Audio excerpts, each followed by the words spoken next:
Okay, Scotland versus Wales today. We are back for a preview, and this is a very, very late preview. I do apologise. I've prioritised other things, other videos, other things in my life, and this one has fallen bottom of the pile, and it's about 3 hours before kick-off while I'm doing this, which is about a day and a half late, but never mind. Scotland versus Wales play today. Obviously, this is my two favourite nations in the Six Nations.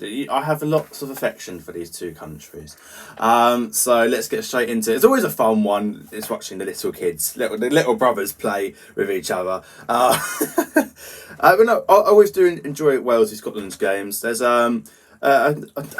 I feel like neutrals who aren't from the UK don't. There's quite a tenseness about the game. I think there is a good rivalry which is underrated between these two, and they've had some really close games in the last 4 or 5 years in the Six Nations. Scotland bottling a few when they should have done better. Usually after beating us, they usually play Wales, it seems, and as again this year, and they've usually bottled it. But last year, obviously, they did beat Wales in a Principality in one of the games of the year. As the second half, Wales put in an incredible comeback to just finish 1 point behind Scotland, if I'm right, it was 1 point. So yeah, a great game last year, and hopefully we get the same again in Murrayfield. I remember 2 years ago in Murrayfield, Finn Russell put on an absolute masterclass. So yeah, I just want an entertaining game. Obviously, last week Scotland had a disappointing loss against England. Very close game. Both teams could have won or lost. Lots of people talk about Finn Russell's kicking. He missed 3 conversions. 2 of them at least were quite tough. You have to give it some, leeway to him. They were tough conversions, which a lot of people could miss. But yeah, Scotland will be disappointed that they couldn't get over the line, especially with their first half performance. They probably should have scored more points for the amount of territory they had. Wales, of course, putting in that fantastic, sort of momentum, mentality shifting performance against Ireland, where they really gave it, showed up and gave it to them, and they couldn't get the win, sadly, but they weren't far off from, if that Ellis Mee try being just like half a metre further forward, it's a shame that Wales couldn't just at least be ahead of Ireland for the last 5 minutes and really put them under pressure. But no, sadly, Ireland did get the win. Wales lost again. But yeah, let's see how they get into this one. Let's see how they go with this one today against Scotland. Let's get straight into the Scottish lineup now first. Correct me if I'm wrong, but I think that's the exact same lineup as against England, except Darcy Graham is at 14, which is fantastic to see him back. Obviously, that's him in the graphic after that horrendous head clash with Finn Russell in round 2 against Ireland. So yeah, great to see Graham back. Hope he must be well, which is good.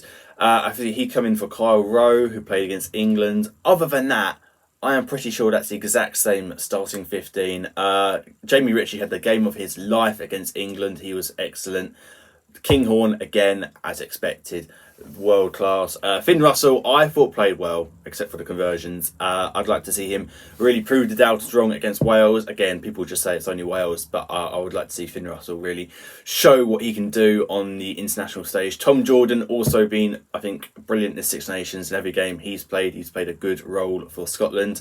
So yeah, it's an exciting game. Hugh Jones got to be a good fantasy pick as well. He's always very good. So that's the Scottish team.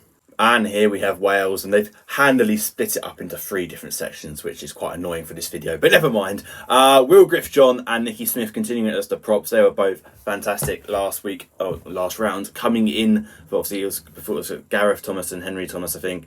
So yeah, they came in and absolutely were brilliant on the first performance.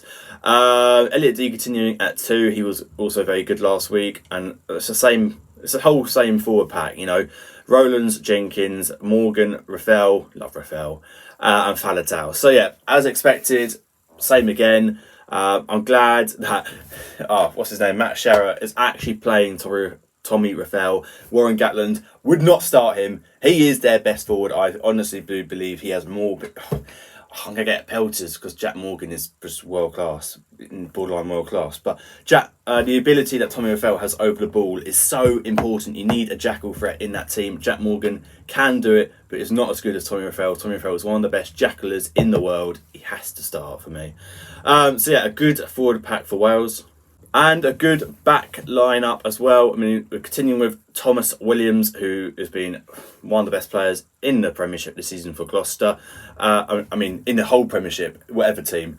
And then Gareth Anscombe at 10, Ben Thomas and Llewellyn continuing as the centre partnership. And then Ellis Mee, who was fantastic last week. And of course, the Nottingham player. Not to plug it again, but go check out the Nottingham Matchday vlog. No, it's this side. It's this side. I always get it wrong. It's this side. But yeah, Ellis Mee continues at 11, and then Tom Rogers as well, and Blair Murray at fullback. So yeah, they were all three of them were very impressive. I thought against Ireland, going up against a very experienced Irish back three or back line in general. So considering the performances they've still managed to put in, very very promising for Wales.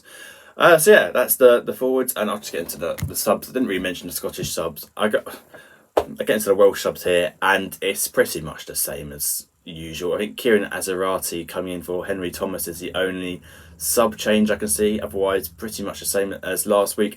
Aaron Wainwright and Jared Evans, I would say, are the two best people on the bench, and Dowie Lake actually as well. He's very good. I mean, the props aren't too bad. I don't know too much about Teddy Williams and Joe Roberts, but they both looked okay when they came on for the came on last round, but they're not quite as good as the starters in my opinion.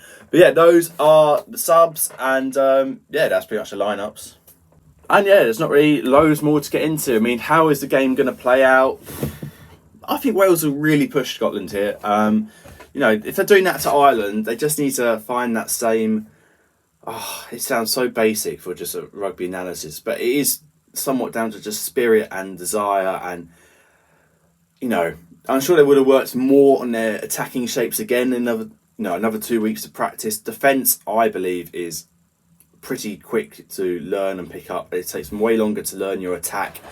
So hopefully that's what they've been working at. Again, as I mentioned last time, that Thomas Williams, Gareth Anscombe and then Llewellyn, 3 of the first 4 backline attackers have to make an impact on their attack because they all play together at Gloucester. It has to help with cohesiveness, as I do believe with Northampton players at England, Toulouse players at France, Leinster players at Ireland. That has to help Wales. So yeah, I'd expect it to be.